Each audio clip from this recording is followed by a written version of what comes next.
So what have I been sewing? In today's video, I'm going to be sharing with you just that. It's been a while since I've done a pattern review or a roundup of things that I have been sewing because I've been so focused on the Sew to Trend series, as well as giving you my first impressions of the new summer release patterns.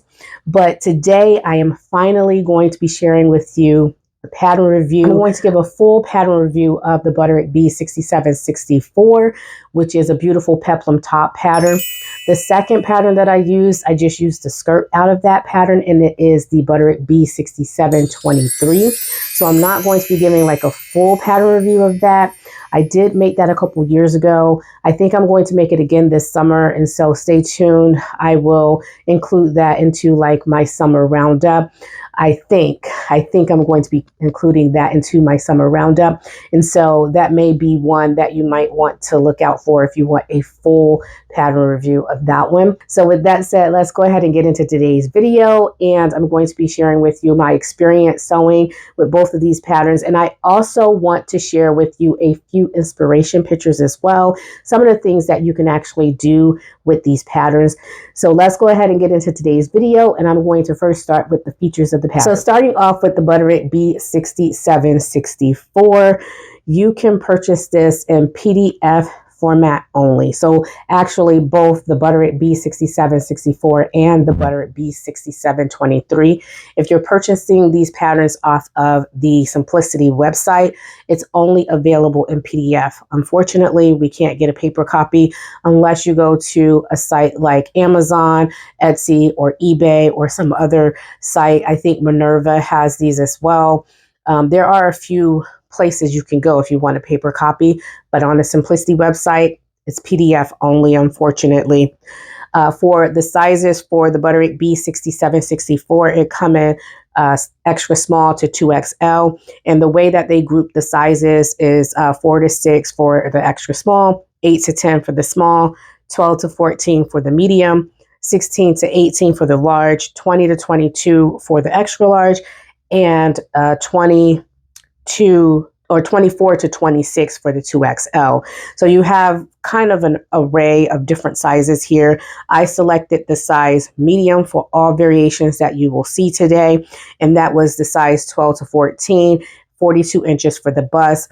Unfortunately, they don't have any measurements for the waistline, but I think I can say with some accuracy that it's going to be anywhere between 30 to 35 inches for your waistline after you put your elastic in your waistline, because the waistline is fully elasticated for the Butterick B6764.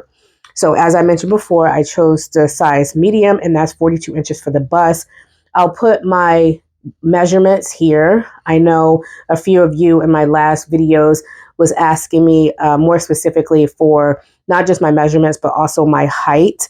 So my bust is 39.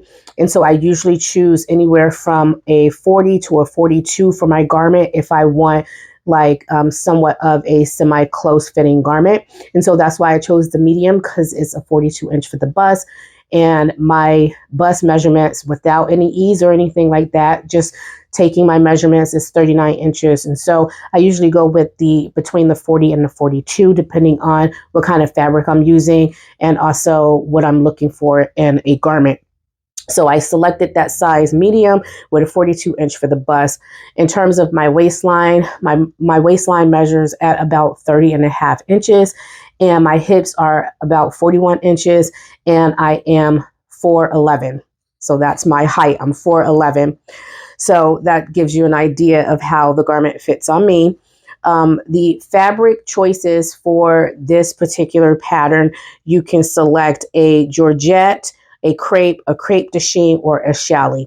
Now I'm going to go ahead and put some inspiration pictures up here of different styles that I have seen in high fashion that's very similar to this. And I really think that you can choose certain fabrics that are very similar to the fabrics that you're seeing in these images. So the first image, I don't know the brand name, but I did find it on the Neiman Marcus website, and it is a gingham checkered peplum top, which is absolutely fantastic. You could definitely create something like this, and I think it would be really cute. As you can see with the gingham variation, you do have that keyhole in the back, and I will talk a little bit more about the features of the pattern. The pattern also comes with you will be sewing a keyhole opening and putting a loop and button closure up at the top of your garment. The second variation is a denim, and so I definitely think that you can use some type of lightweight chambray denim, like a 4-ounce or 5-ounce, something that's really light and weight. You could definitely use those types of fabrics as well. So again, the fabric recommendations you'll see if you go online and you look at the fabric recommendations, they are very limited, but I really think that you can use any type of voile or cotton lightweight fabrics. Like those types of fabrics will also be okay with this type of style as well. So the Butterick B6764 has 3 views that you can make. The first view is view A. This is a sleeveless option. You do have to purchase bias binding or either make your own bias binding. They don't have a pattern piece that you have to cut out for armhole facing, so you will need to purchase bias binding for your project. This sleeveless variation has an asymmetrical hem, and the asymmetrical hem is like a diagonal cut, and it goes to the left side. The longest part of the diagonal cut goes to the left side of the body. I really didn't like that variation, and so that's why I decided not to choose that variation. But you definitely can make a sleeveless variation, and on the back of the cover of the envelope, it's saying that it will take about 1 to 1.5 yards of fabric if you do the sleeveless variation. So you can definitely do that. The waistline is fully elasticated for all views. And I just want to say, it doesn't matter which peplum view you choose, you will be gathering your peplum before you actually attach it to the bodice. So just go in to the project knowing that not only will you be putting elastic in the waistline, but you also have to gather your peplum before you attach it to your waistline. That was a little bit of a surprise to me because I didn't read the instructions before I purchased the pattern. And so after I purchased the pattern, I realized, oh, it's going to be a little bit more work than what I thought. It really isn't that bad. You only have a few pattern pieces that you're working with. Depending on, obviously, if you go with the sleeve or the sleeveless option, you do have 2 different sleeve lengths, but it's the same pattern.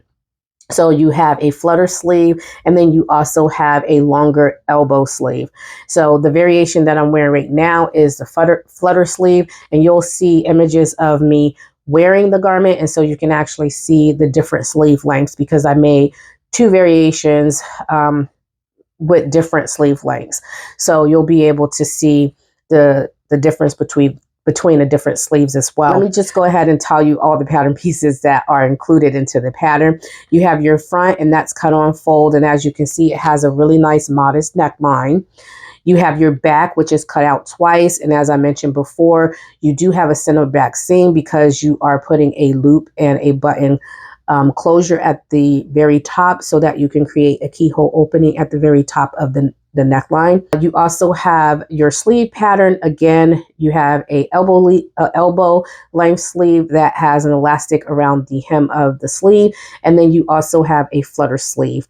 So both of those patterns are on one pattern piece, so that's only 3 so far. You also have your front facing and your back facing. So you don't really have a lot of pattern pieces. If you want to include like bias binding, because you do have to use bias binding if you actually use the sleeveless option, you have that as well. In terms of adjustments and modifications, I didn't have to do very much. I did a forward shoulder adjustment, and I did 3/8 of an inch for the forward shoulder adjustment. The sleeve was a little bit dropped, and so I raised it up, the shoulder line. I raised the shoulder line by 3/8 of an inch as well.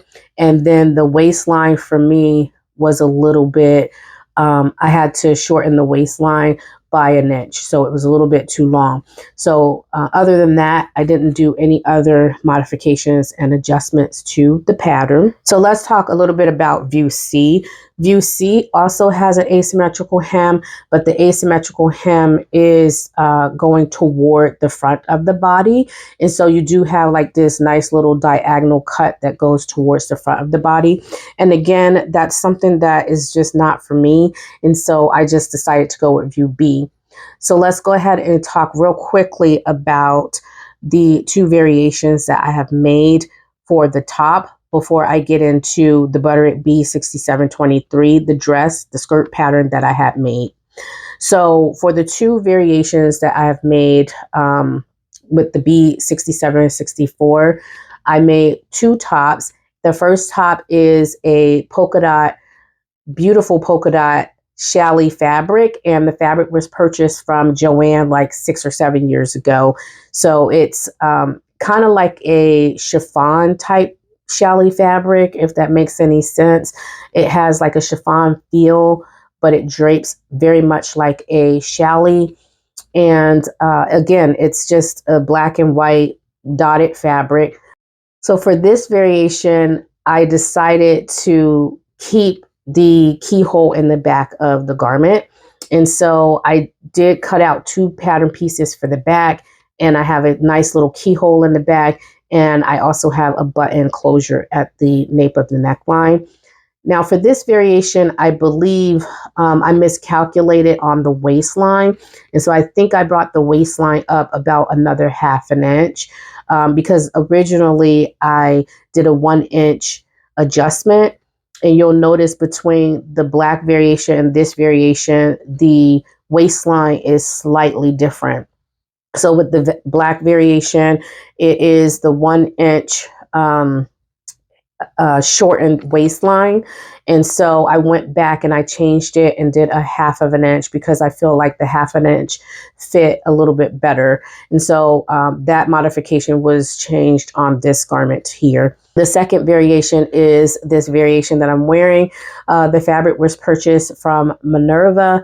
They still have this in stock. It's a Deadstock fabric. You can get 2 different colorways. There's the one that I'm wearing that is a white and red floral fabric on a navy background. And then they also have a black variation as well that also has like the red and the white floral print, but it's on a black background. I purchased 1.5 yards of fabric, and so for like a $10 or $11 top or whatever, it is pretty good. I absolutely love it. It's fun and flirty. Now with this variation, I will say that the elastic, I didn't like the elastic going around the entirety of my waistline for the first variation. And so I decided to, since there's gathering around the entire waistline anyway before you put the elastic in, I decided to just put the elastic in the back of the garment of this one and not the front. And so you will see like those nice little gathers in the front, but no elastic in the front. So I like that a little bit better. And then on this peplum, because I felt like the peplum was a little bit too short, I wanted it to hit like a little bit more closer to the high hip. You'll notice with the black variation, it's not that long. I did lengthen it by, I think, 1.5 inches.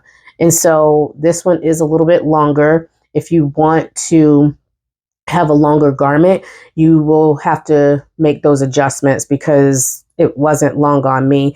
For someone who is taller than me, I will definitely say you might want to lengthen your garment. Now, let's get into the fun and exciting variation that I made. So this is the dress that I made. And so the skirt pattern that I used to create this dress, so I did a hack with both patterns, the Butterick B6764 and the Butterick B6723.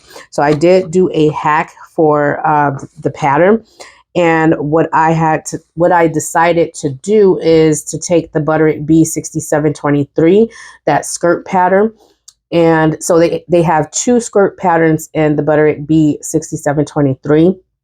You have a shirt tail hem and you have a regular A-line skirt. So it's a little bit kind of like it's fitted at the waistline, and then it flares out as you go down to your knee. I think that's like a midi length skirt there. I had to take a combination of both view A and view B's skirt in the Butterick B6723 because the shirt tail hem skirt is a little bit more slimmer than the regular flared skirt. So basically what I did is I took the somewhat of the width of the shirt tail hem, but I widened it just a little bit, and I use the second skirt to kind of give me a slight flare. So my dress isn't as flared out as the one that you see on the Butterick B6723.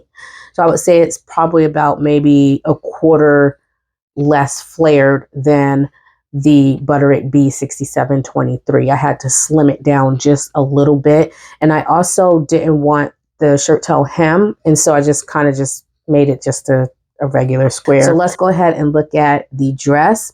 So the fabric that I used is a fabric that I purchased from Minerva. They no longer have the navy and yellow floral variation, but they do have a pink one. It's pink and black, I believe. And that one's also very beautiful. And I think that's also a Deadstock piece. Now, the fabric is a satin stretch crepe fabric.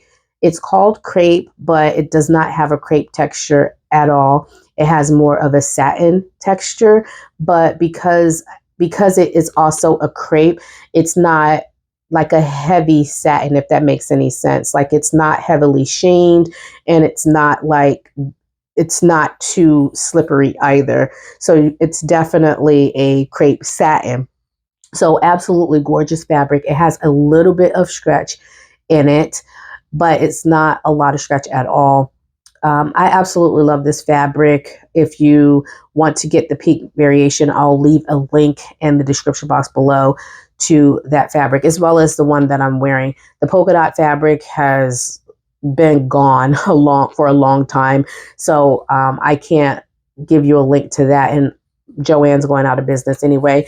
So the fabric choice, I absolutely love it. This was a dress that I made for Mother's Day. You'll notice that the front of the garment, I decided to not include any kind of gathers or elastic. So it has a flat front with a seam. You can actually see the seaming details on that dress. And then I put elastic in the back of the garment. So I do have a little bit more elastic in the back, and also fullness in the back, because I kind of modified it so that I didn't have to have any elastic in the front of the garment. I also used the sash of the pattern for the Butterick B6723 as well. And so I'm really, really excited with how that turned out. I loved all these garments. They turned out so lovely. The dress that I made with this is also fully lined.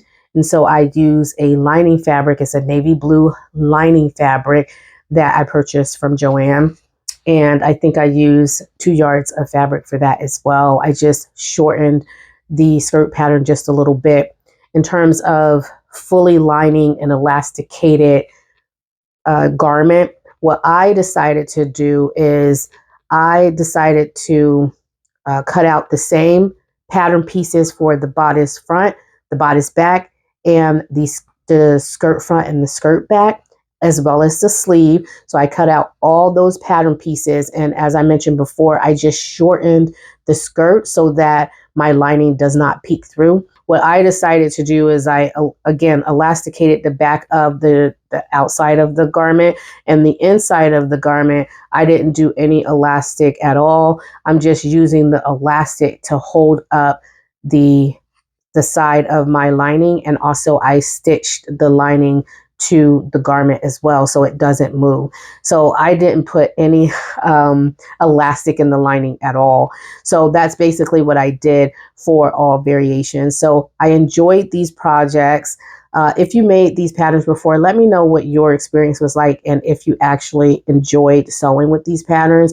I think they're very simple and easy to sew.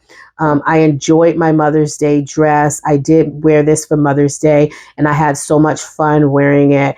Now, I will say that fabric got washed about 4 or 5 times. So I washed it before I washed it in preparation to cutting out the fabric. I washed it to get all the markings out after completing the garment. I had tried it on and I had got some makeup on it. And so I washed it again. And then I wore it for Mother's Day and then I washed it again. So it got a lot of wash and it is absolutely beautiful. Like the color, it did not fade at all. And I washed it in, I think, hot water the first time. And it was an accident. I didn't mean to, but it did not fade at all. It's a beautiful, beautiful fabric. And I'm so sad that they don't have any more because I was going to go back and get some more of this fabric. But absolutely loved this time that I had with finally being able to sew and to share with you my pattern review of these things. I hope you enjoyed this video. If you did, please make sure you give it a big thumbs up. And if you're new to the channel, welcome to the channel. Don't forget to subscribe to the channel if you haven't done so already. And I will talk to you all in the next video. Bye.